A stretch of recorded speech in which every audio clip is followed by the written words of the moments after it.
بسم اللہ الرحمن الرحیم۔ السلام علیکم، ویلکم ٹو مہم کہانی۔ پلیز ناول کو لائک کر دیجئے، اگر آپ نیو ہے تو سبسکرائب ضرور کر دیجئے۔ چلتے ہیں ناول طرف۔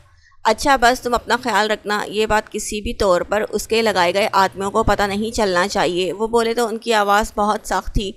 سر، ان کے آدمی آج کل بس آپ کے پیچھے ہیں۔ اہلیار سر کی طرف سے کوئی خبر نہیں، ملازم نے ادب سے بتایا۔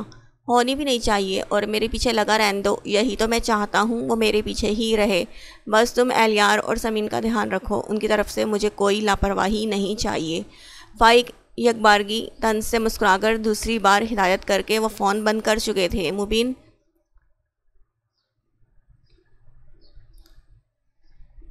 انہیں یقین تھا وہ اہلیار کو اتنی ہی حقیقت بتائیں گے جتنا ان دونوں نے طے کیا تھا۔ فی الحال اہلیار کو آدھی ہی سچائی معلوم ہوگی، سارا سچ اب بھی چھپا ہوگا۔ اس بار میں تمہیں کامیاب نہیں ہونے دوں گا۔ جس دن اہلیار کی طرف سے مطمئن ہو جاؤں گا نا، اس دن میرا انتقام پورا ہوگا۔ نفرت سے بڑبڑا کر وہ ایک نظر خاموش قبر پر ڈال کر قبرستان سے نکل کر اپنی کار کی طرف بڑھ گئے۔ رونے سے کبھی مسئلہ حل نہیں ہوتا بیٹا، جو ہو چکا ہے نا وہ ہو کر ہی رہتا ہے۔ اپنے اپنے کیے کی سزا زین بھگت کر جا چکا ہے، اور فائق جھیلتے ہوئے بھی انجان بنا ہے۔ اس کا کوئی قصور بھی نہیں، اسے جو دکھایا گیا اس نے اس پر یقین بھی کر لیا۔ غلط بندے پر کیے گئے اندھے اعتماد کا یہی حال ہوتا ہے۔ اپنے پاس بیٹھی سمین کا سر اپنے سینے سے لگا کر وہ تھپکتے ہوئے اسے سمجھا بھی رہے تھے۔ خود اہلیار بھی بالکل ساکت سا بیٹھا تھا۔ حسد اور نفرت کے اس کھیل میں سب سے بڑا نقصان تو فائق صاحب نے ہی اٹھایا تھا، اور ابھی تک اٹھا رہے تھے۔ میں جانتا ہوں فائق ابھی نفرتوں میں گھرا ہے، مگر یہ بھی سچ ہے بیٹا، وہ تم سے بہت محبت کرتا ہے، اور جس دن اسے سچائی پتہ چلے گی نا، سب ٹھیک ہو جائے گا۔ ہچکیاں لیتی سمین کا وہ لگاتار سر تھپکتے ہوئے سمجھا رہے تھے۔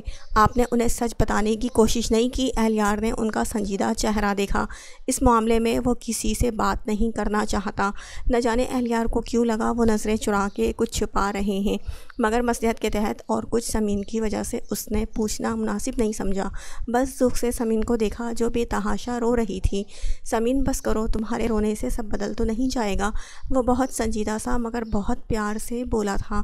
سمین اس طرح رونے سے کچھ نہیں بدلنے والا۔ اہلیار تم اسے سنبھالو، میں ایک ضروری کام سے جا رہا ہوں۔ مبین صاحب بہت ہی پیار سے سمین کو خود سے الگ کرتے ہوئے اہلیار سے بول کر اٹھ گئے۔ جانے کیوں اہلیار کو لگا وہ جان بوجھ کر ان دونوں کو چھوڑ کر بھاگنا چاہتے ہیں۔ وہ اہلیار سے نگاہیں ملائے بنا بہت تیزی سے نکلتے چلے گئے۔ رونے سے طبیعت خراب ہو جائے گی میری جان۔ ان کے جاتے ہی فی الحال سمین کو سنبھالنا زیادہ ضروری تھا۔ وہ تیزی سے اٹھ کر صوفے پر اس کے پاس بیٹھا تھا، ساتھ ہی اسے سینے سے لگا لیا، اور وہ پھوٹ پھوٹ کر روئی تھی۔ دکھ تو اہلیار کو بھی سب جان کر بہت ہوا تھا، مگر وہ مرد تھا، خود کو سنبھال سکتا تھا، مگر سمین وہ تو تھی ہی بہت حساس، اور پھر یہ اس کے ماں باپ سے جڑا ماضی تھا۔ سب سے زیادہ غم اسے ہی تو ہونا تھا۔ اس کا رونا اس سے برداشت نہیں ہو رہا تھا، مگر پھر بھی وہ برداشت کرتے ہوئے اٹھ کر سمین کے لیے پانی لے کر آیا۔ پانی پی لو۔ اہلیار اس کے پاس بیٹھ کر گلاس بڑھاتے ہوئے سنجیدگی سے اسے دیکھ رہا تھا۔ روتے روتے اس کی آنکھیں ایک دم سرخ ہو گئی تھیں۔ سمین نے بس نفی میں سر ہلایا تھا۔ پانی پی لو، کچھ سکون ملے گا۔ زبردستی اس کے منہ سے گلاس لگایا۔ 2 گھونٹ ہی اس نے پانی لیے تھے۔ اہلیار نے گلاس ہاتھ بڑھا کر سینٹر ٹیبل پر رکھ دیا۔ میرا تمہیں یہاں لانے اور انکل سے ملانے کا مقصد یہ بالکل نہیں تھا کہ تم روتی ہی رہو اور میرے دل پر ظلم کرتی رہو۔ سمین، تمہارے رونے سے ماضی تبدیل نہیں ہو سکتا۔ جو ہوا سچ میں بہت دردناک تھا، مگر پلیز اب چپ ہو جاؤ۔ ایک ہاتھ سے اس کا ہاتھ تھام کر اور دوسرے ہاتھ سے وہ پیار اور نرمی سے اس کے آنسو صاف کرنے لگا۔ کوئی اتنا ظالم کیوں کر ہو سکتا ہے، اور اتنا ظلم کرتا ہے وہ بھی اپنوں کے ساتھ؟ روتے روتے وہ اہلیار سے شکوہ کر گئی۔ اہلیار نے اسے اپنے سینے سے لگا لیا۔ سمین اب اس کے سینے سے لگی سسکیاں بھر رہی تھی۔ غم اتنا زیادہ تھا کہ دل درد سے پھٹا جا رہا تھا۔ حسد اور انتقام کبھی اپنا اور پرایا نہیں دیکھتے۔ اللہ تعالیٰ نے اسی لیے اپنے نفس اور خواہشوں کو قابو کرنے کی ہدایت جاری کی ہے، مگر ہم انسان۔ اس کے ہونٹوں سے آہ کی طرح سانس نکلی تھی۔ سمین کے سر کو تھپکتے ہوئے وہ بہت سنجیدہ تھا۔ جو کچھ ہوا، حسد نے انہیں سوچنے سمجھنے کی صلاحیت سے محروم کر دیا تھا۔ پھر انہوں نے یہ بھی نہیں دیکھا وہ اپنے ہیں یا پرائے، بس وہ انتقام میں اندھی ہو گئیں۔ ان کے اس فعل سے کتنی زندگیاں تباہ ہوئیں، کیسے دل زخمی ہوئے۔ سمین، بس اب افسوس ہی ہم کر سکتے ہیں، اسے بدل نہیں سکتے، لیکن تمہارے اس طرح رونے سے ان کی روح کو تکلیف ہوگی۔ اپنے آپ کو سنبھالو۔ تم تو بہت صابر ہو۔ اس کی سسکیوں سے پریشان ہو کر وہ اسے سمجھا رہا تھا۔ مجھ سے نہیں ہوتا صبر۔ یہ سب جان کر اس کے سینے سے لگی وہ درد سے بولی تھی، اوکے میں نہیں کہتا کچھ، تم جی بھر کر رو لو، مگر اس کے بعد میں تمہاری آنکھوں میں آنسو نہیں دیکھوں۔ وہ پیار سے اس کے سر کو سہلانے لگا۔ سمین کچھ دیر ایسے ہی روتی رہی تھی۔ اہلیار خاموشی سے بس اس کے سر کو تھپکتا رہا تھا۔ کچھ دیر میں وہ خود ہی خاموش ہو کر اس کے سینے سے جدا ہو کر پرے ہو کر بیٹھ گئی۔ اہلیار نے سینٹر ٹیبل سے ٹیشو باکس سے ٹیشو کھینچ کر نکالا، پھر بجائے سمین کو تھمانے کے خود ہی اس کا چہرہ صاف کرنے لگا۔ سمین بنا پلکے جھپکے بس اسے دیکھے جا رہی تھی، جس کے ہر انداز میں محبت تھی، بے پناہ محبت۔ بہرحال جو ہوا واقعی بہت افسوسناک ہے، مگر میں تم سے ایک بات کہنا چاہوں گا، تم پلیز ڈیڈ کی مشکل سمجھو، پلیز ان کے لیے کوئی نفرت اپنے دل میں مت پالو، وہ اس کہانی میں بہت مظلوم ہے۔ اب وہ اس کے چہرے پر بکھر آئے بالوں کو کانوں کے پیچھے کرتے ہوئے التجا کر رہا تھا۔ سمین نے پلکیں جھکا لی۔ اہلیار اس کی آنکھوں کو نہ پڑھ سکا کہ اس کے دل کی حالت کیا ہے۔ دو عورتوں کی اس لڑائی میں نقصان ڈیڈ کا بھی بہت ہوا ہے۔ نفرت انتقام نے انہیں نفسیاتی مریض بنا دیا ہے۔ المیہ یہ ہے کہ تم ہو بہو اپنی ممی جیسی ہو اور وہ تمہیں اپنی بیٹی نہیں نوشی سمجھتے ہیں۔ وہ آہستہ اسے بتا رہا تھا، تم سے نہیں نوشی سے بدلہ لینے کے لیے انہوں نے مجھ سے سودا کیا کہ میں تمہیں محبت کے اس مقام پر ہراؤں جہاں وہ تمہیں تڑپتے دیکھتے رہیں۔ میں نے سب قبول کر لیا، صرف اور صرف تمہیں پانے کے لیے۔ محبت سے پر چہرہ لیے وہ اس بار اس کے ہاتھ تھام کر بہت آہستہ بول رہا تھا، اسی لیے میں رخصتی سے پہلے ہی تمہیں میں نے اپنا بنا لیا، کیونکہ صرف اسی صورت میں ہی ڈیڈ اس رخصتی کے لیے تیار ہو سکتے تھے، مگر رخصتی کے بدلے میں انہوں نے مجھے تم سے دور رہنے کو کہا تھا، اور اگر میں وہ سب نہ کرتا تو وہ شاید تمہیں نقصان پہنچا دیتے۔ زمین یکٹک اسے دیکھ رہی تھی، اور یہ سلسلہ کب تک چلے گا؟ انتقام کی آگ کبھی بجھتی نہیں اہلیار، کیا ساری زندگی ہم ایسے ہی گزار دیں گے؟ ایک دوسرے سے چھپ کر ملتے جلتے بغیر ان کی اطلاع کے، اور اگر انہیں پتہ چل گیا تو پھر تو کیا تم مجھے چھوڑ دو گے؟ بولو، یہی کرو گے؟ اس کی آنکھوں میں دیکھتی وہ اپنے دل کا ڈر بیان کر بیٹھی، چہرے پر اس طرح بھی کیفیت طاری ہوئی تھی۔ اہلیار نے ایک دم سے اسے اپنے پھر سے قریب کر لیا۔ سمین تمہاری بات صحیح ہے، انتقام کی آگ ہمیشہ سلگتی رہتی ہے، مگر میں یہ آگ ہمیشہ کے لیے بجھا دینا چاہتا ہوں تاکہ ایسی کوئی آگ ہماری زندگی کو جلا نہ دے۔ ڈیڈ چینج ہو رہے ہیں زمین، اور وہ سب بھول سکتے ہیں، مجھے امید ہے، مگر تمہاری یہ بات بالکل غلط ہے۔ تم سے دوری سہ کر میں اس لیے تو نہیں جی رہا کہ تمہیں چھوڑ دوں، ایسا ہو ہی نہیں سکتا۔ بھلا دل سے دھڑکن جدا ہو سکتی ہے۔ اسے پیار سے تسلی دے کر وہ پیچھے ہٹا تھا۔ یہ میری بات کا جواب نہیں اہلیار، مجھے صرف ڈائیلاگ نہیں، عمل بھی چاہیے۔ اہلیار سے دور ہٹتے ہوئے وہ اب بھی اتنی ہی بدگمان تھی جتنی اس سے ملنے سے پہلے تھی۔ شاید اس کا ڈر اسے یقین کرنے سے روک رہا تھا۔ سمین کو دیکھتے ہوئے اہلیار کا دل کہا، اپنا سر دیوار سے ٹکرا دے۔ پیشانی پر بل پڑے تھے، کون سا عمل چاہیے وہ بھی سن لوں؟ منہ بنا کر اسے دیکھتے ہوئے اس کا دل کہا اسے یاد دہانی کروائے کہ کل ہی اس نے کہا تھا وہ اس سے بدگمان نہیں ہوگی، اور آج ہی ایسا عمل کہ مجھے ایسا نہیں لگے کہ تم مجھے چھوڑ دو گے۔ یہ خوف ایسا تھا کہ سمین سارے وعدے بھول جاتی۔ ہزار بار کہا ہے بس کرو، یہ چھوڑنے والی بات نہیں، کیا کرو؟ تمہیں میں جھوٹا لگتا ہوں؟ اہلیار کو سچ مچ غصہ آنے لگا تھا۔ تم جھوٹے نہیں ہو، لیکن پھر بھی مجھے ایسا لگنا چاہیے کہ چاہے تمہاری ممی ہوں چاہے وہ، تم میرے ساتھ رہو گے۔ عجیب پاگل لڑکی سے دل لگایا تھا اس نے۔ اہلیار کا دل کہا ایک بار تو ضرور اس کا دماغ ہلا دے تاکہ کچھ تو بات عقل میں سمانے لگے۔ تمہارے اور ڈیڈ کی ایک بات بالکل ایک جیسی ہے، دونوں کی بدگمانی کا کوئی اختتام نہیں ہے۔ سب جاننے کے بعد بھی نتیجے میں وہی بدگمانی میرے کھاتے میں آ گئی، یعنی حد ہو گئی ہے۔ باپ کی بدگمانی دور کروں یا بیٹی کی؟ سمین کو اس کی جلی کٹی بات بالکل اچھی نہیں لگی۔ وہ تو کچھ اور سننا چاہتی تھی، اور وہ لگا اسے تپانے اور سراپا سلگانے۔ تم کچھ مت کرو، بس مصلحت کرتے ہوئے ایسے ہی مجھ سے ملتے رہنا۔ تمہیں تو اچھا بھی لگ رہا ہوگا نا چھپ کر ملنا، لیکن اب مجھ سے ملنے کی کوشش بھی مت کرنا تم، اور ابھی کے ابھی اٹھو، مجھے بڑی ماں کے یہاں چھوڑ دو، میں ابھی وہیں رہوں گی۔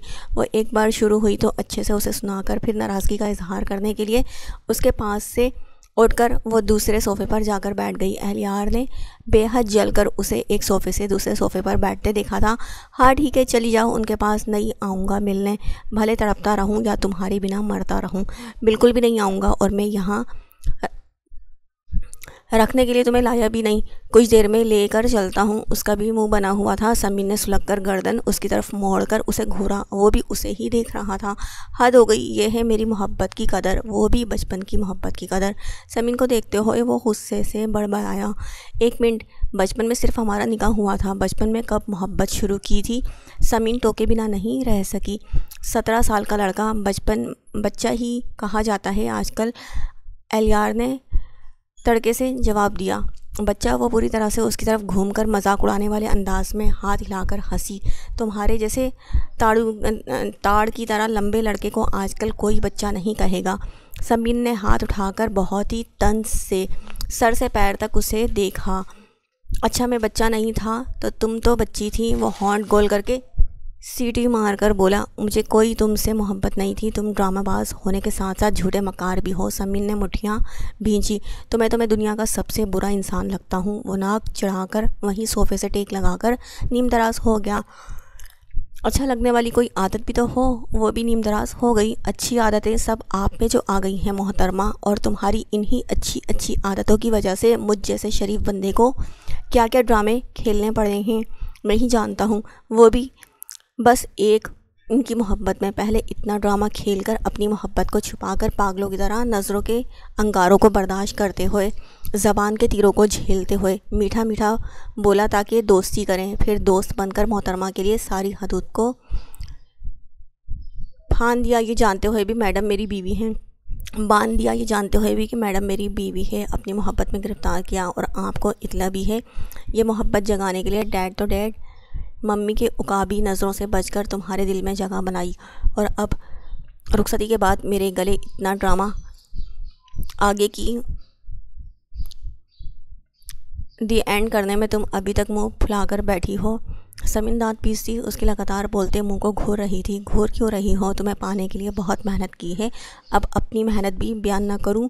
اس کی گھورتی آنکھوں پر وہ لڑکا عورتوں کی طرح ہاتھ نچا کر بولا، اب تم ایک احسان اور کرو مجھ پر، تم مجھے بس ابھی کے ابھی گھر چھوڑنے چلو۔ سمین کو اس پر اور بھی غصہ آ رہا تھا، کھڑے ہو کر الیار کے پاس پڑا، اپنا اسکارف غصے سے اٹھایا، لے چلتا ہوں نا تھوڑی دیر میں ہی، اور ڈیڈ آفس کے لیے نکل گئے ہیں کہ نہیں پھپھو سے پوچھ لوں؟ سمین کو نظر انداز کر کے الیار صوفے پر اطمینان سے پیر پھیلا کر لیٹ چکا تھا۔ بزدل!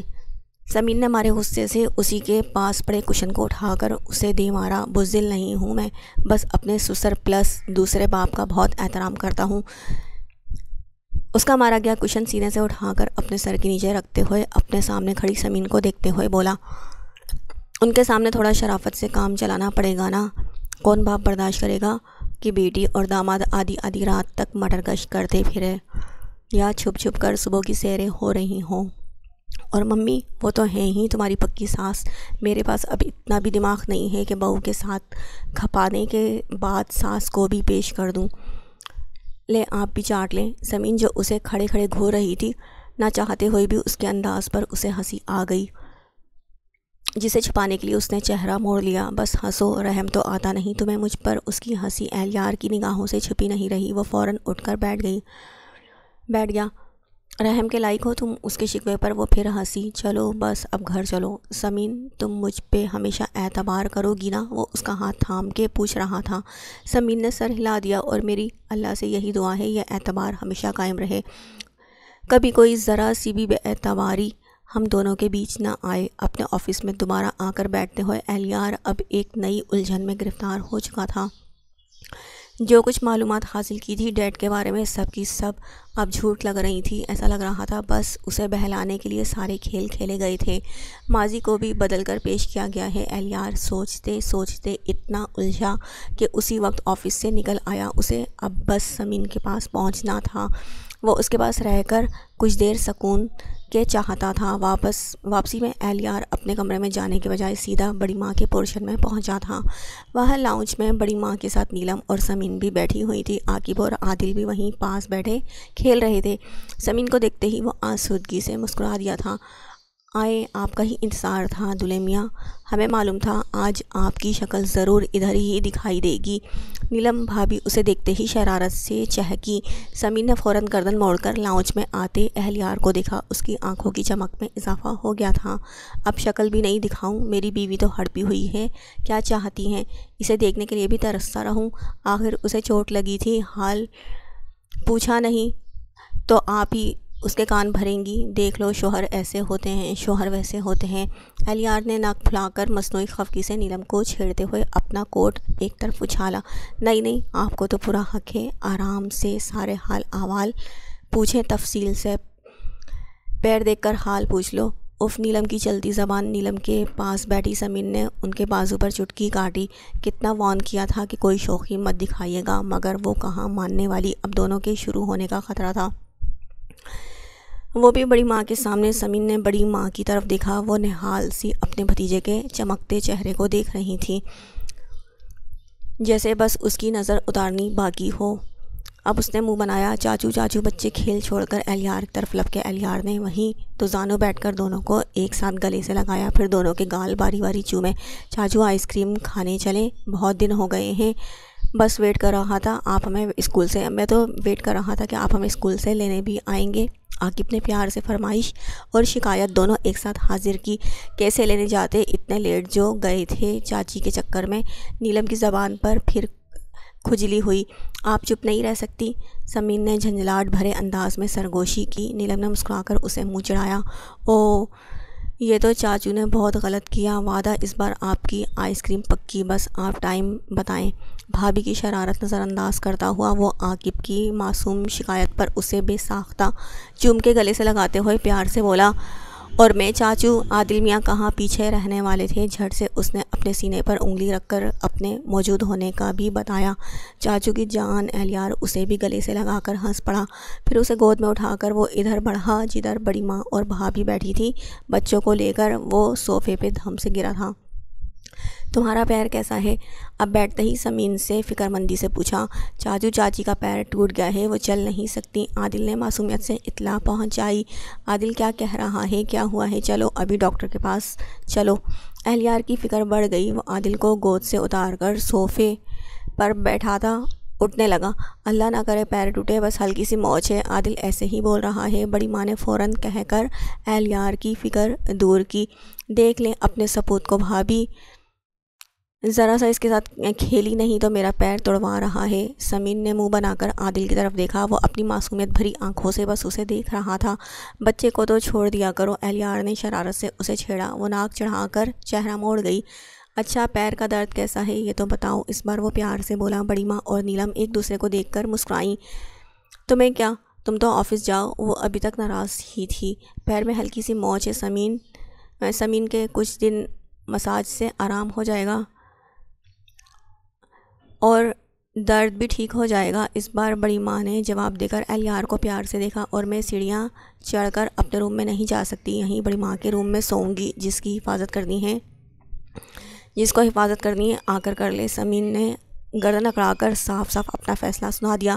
سن لو ایلی، صاف آفر دی جا رہی ہے۔ نیلم بھابھی بڑی شرارت سے اسے دیکھ رہی تھی۔ کوئی آفر نہیں دی میں نے، آپ غلط مطلب نہ نکالیں۔ جاؤ فریش ہو جاؤ، میں چائے بنواتی ہوں۔ بڑی ماں نے پیار سے قریب بیٹھے اہلیار کا سر سہلایا۔ ایلی تم جلدی نہیں آ گئے؟ نیلم نے شرارت سے اسے دیکھا۔ اس سے پہلے بھی جلدی آ چکا ہوں، پہلے تو کبھی نہیں پوچھا۔ ان کی باتوں میں چھپے معنی کو وہ اچھے سے سمجھ گیا تھا۔ سادگی سے جواب دے کر عادل کے بال سنوارے۔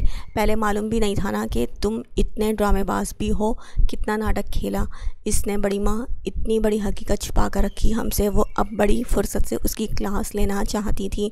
مصنوعی غصے سے اسے گھورتے ہوئے ان کی ناک بھویں چڑھائی ہوئی تھی۔ اہلیار نے سر کھجا کر ایک نظر سمین پر ڈالی، وہ مزے سے اس کی درگت بننے کے انتظار میں تھی۔ اہلیار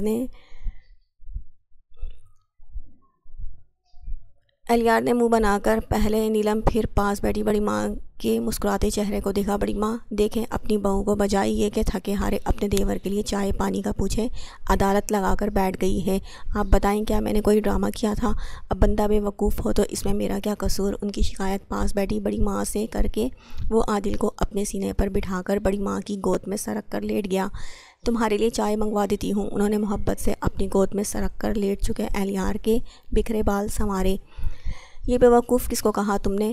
اب تم اتنا بڑا ڈرامہ اتنی سنجیدگی سے کھیلو گے تو کون عقل کا بندہ سمجھ پائے گا کہ تم اس سمین سے ہی محبت کرتے تھے؟ اور اس کو دیکھو، یہ بھی نہیں بولی، چپی سادے اس کے ساتھ ہمیں بیوقوف بناتی رہی۔ اپنے بیوقوف کہے جانے پر نیلم لڑاکا عورتوں کی طرح ہاتھ نچا نچا کر شکایت کر رہی تھی۔ مجھے بھی کہاں معلوم تھا بھابھی، وہ تو ولیمے والی رات اس نے بتایا تھا، شادی والی رات تک کچھ نہیں بتایا تھا۔ اچھا، تو شادی والی رات موصوف پہنچے تھے اپنے روم میں؟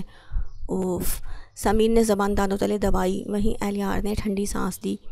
اب ایک اور بات میں لڑنے کے لیے بھابھی تیار ہو جائیں گی۔ او تو پھر کیا بتایا اس نے اور کیا؟ وہ شرارت سے آنکھیں نچا کر سمین کی طرف دیکھنے لگی۔ میں چائے لے کر آتی ہوں۔ اس سے پہلے وہ فل موڈ میں آ جاتی اور وہ شرمندہ ہوتی، وہ بھی اہلیار کے سامنے۔ اس نے اپنا یہاں سے جانا ہی بہتر سمجھا۔ پیر کارپیٹ پر رکھ کر اٹھنا چاہا مگر کراہ کر پھر بیٹھ گئی۔ کیا جلدی مچی ہے پاگل، مجھے نہیں پینی چائے وائے۔ اس کے کراہ پر وہ فوراً پریشان ہو کر اٹھ بیٹھا۔ سمین بیٹا خیال رکھو۔ نیلم تم جاؤ، ایلی کے لیے ملازمہ سے چائے کا کہہ دو، بڑی ماں نے پیار سے ٹوک کر مسکراتی نیلم سے کہا۔ دیکھ لیں بڑی ماں، ان کی زبان جو اچھوں کو شرمندہ کر دے، اس لیے بھائی جلدی گھر نہیں آتے۔ ان سے بولا تھا میرے ساتھ چلیں، بولے نہیں بھائی، کچھ دیر تو کانوں کو سکون سے رہنے دو۔ اہلیار نے نیلم کو گھورتے ہوئے پھر سے بڑی ماں سے شکایت کر دی۔ وہ بس ہنس دی۔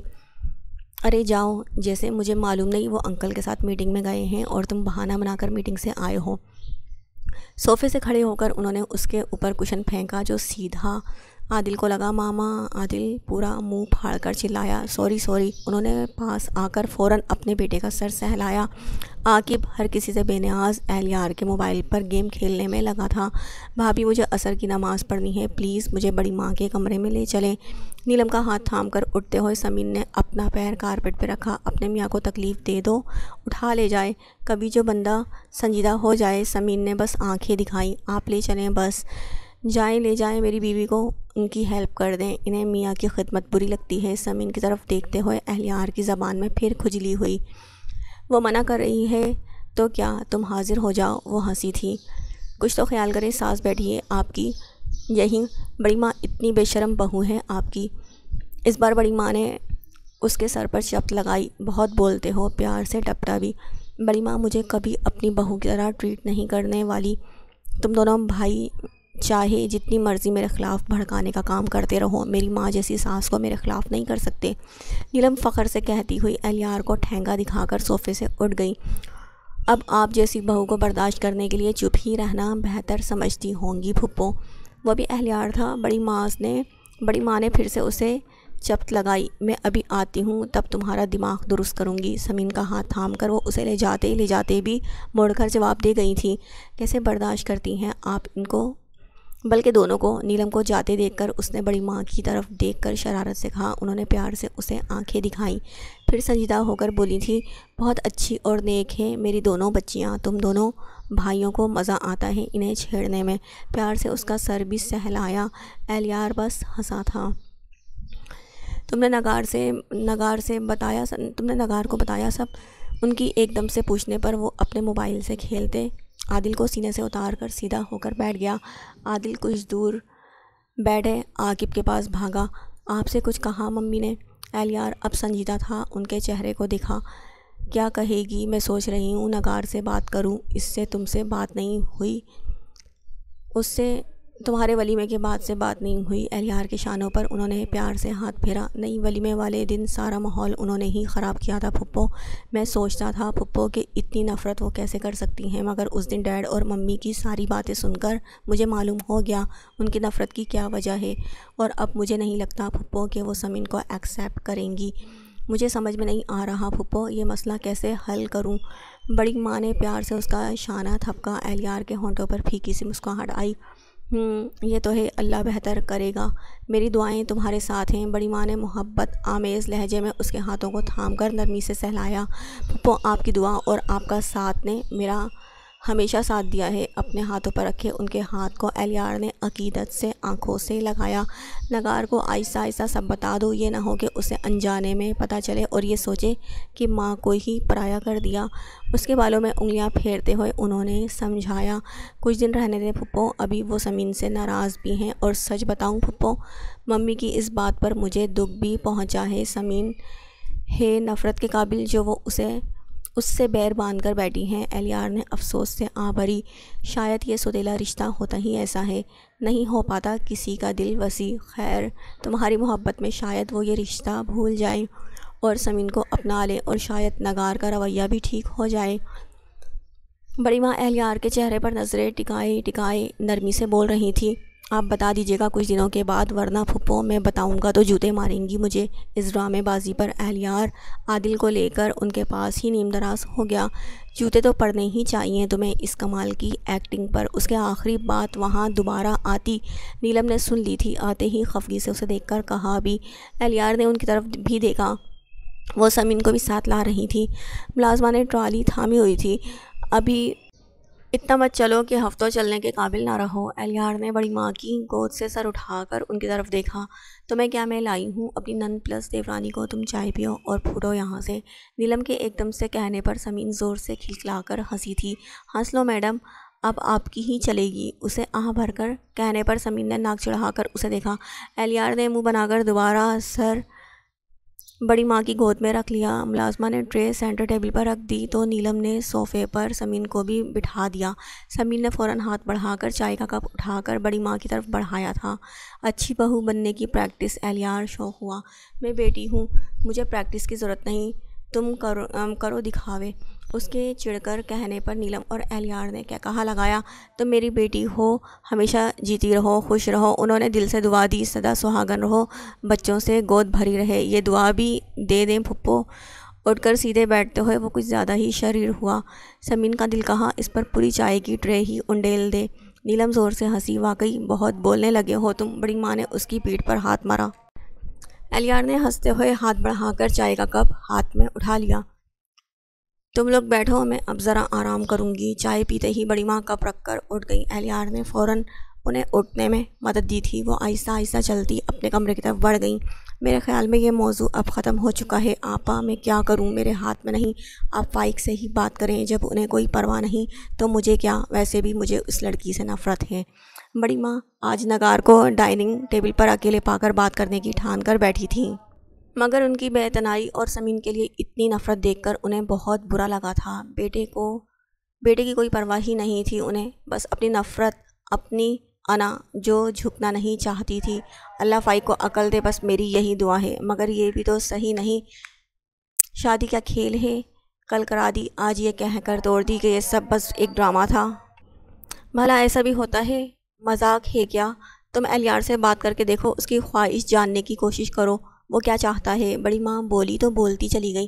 نگار کو اپنی ناگواری چھپانی مشکل لگی، ساری بے عقلی فائق کی ہی تو ہے، اور اہلیار سے کیا بات کروں، اسے پسند نہیں سمین، اور اس کی جو خواہش ہے میں اسے ضرور پوری کروں گی۔ اس بار اس گھر میں بہو میرے ایلی کی پسند سے آئے گی۔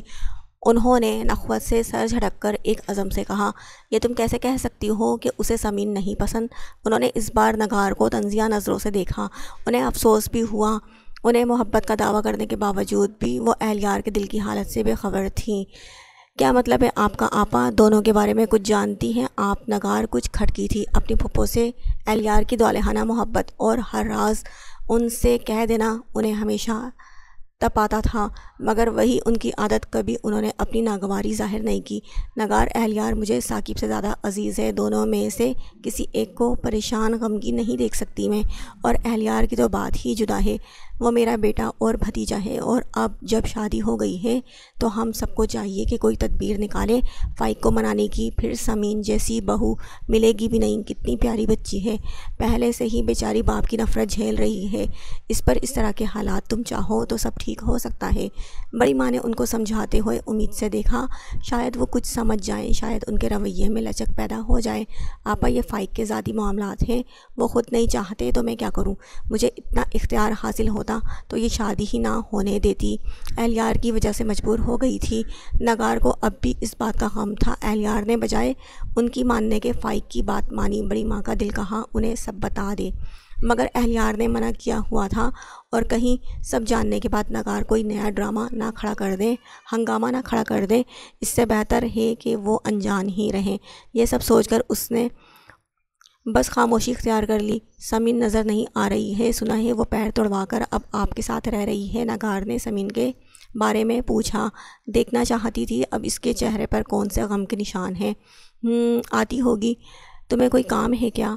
اس سے بڑی ماں نے اس بار غور سے ان کو دیکھتے ہوئے کچھ کھوجنے کی کوشش کی۔ نہیں، ایسے ہی۔ اچھا کیا ادھر کا پورشن چھوڑ کر ادھر رہنے آ گئی۔ اس رات جو کچھ ہوا اسے واقعی ادھر رہنا چاہیے تھا، مگر ماں کی طرح بغیرت نکلی۔ وہ عجیب سے انداز میں مسکرائیں۔ نگار کیسی باتیں کر رہی ہو؟ وہ بہو اور بیٹی کے ساتھ ساتھ اس گھر کی عزت بھی ہے۔ بڑی ماں کو بے حد دکھ ہوا تھا ان کی بات سے۔ بیٹی ہے تو صرف بیٹی ہی رہتی نا، بہو کیوں بنی؟ آپا، زین نے میرے ساتھ اچھا نہیں کیا۔ سمین کو میرے بیٹے کے ساتھ باندھ کر وہ اپنے دل میں چھپا ابال باہر لا چکی تھی۔ چھوڑو یہ سب باتیں، تم بس دعا کرو سب ٹھیک ہو جائے۔ انہوں نے انہیں اکتاہٹ سے ٹوک دیا۔ نگار کی باتیں انہیں پسند نہیں آئیں۔ اب تک وہ انہیں بہت بڑے دل کا سمجھتی تھی، مگر آج انہیں ان پر بہت غصہ آیا تھا۔ سمین کے معاملے میں وہ بہت ہی کم ظرف اور انا پرست نکلی تھی۔ وہ بس کوئی فیصلہ کر لے۔ ایک دم سے نگار نے ٹیون بدل کر ان کے ہاتھ کو تھاما۔ وہ بہت نرمی سے انہیں دیکھ رہی تھی۔ کیسا فیصلہ؟ ان کی پیشانی پر بل پڑ گئے تھے۔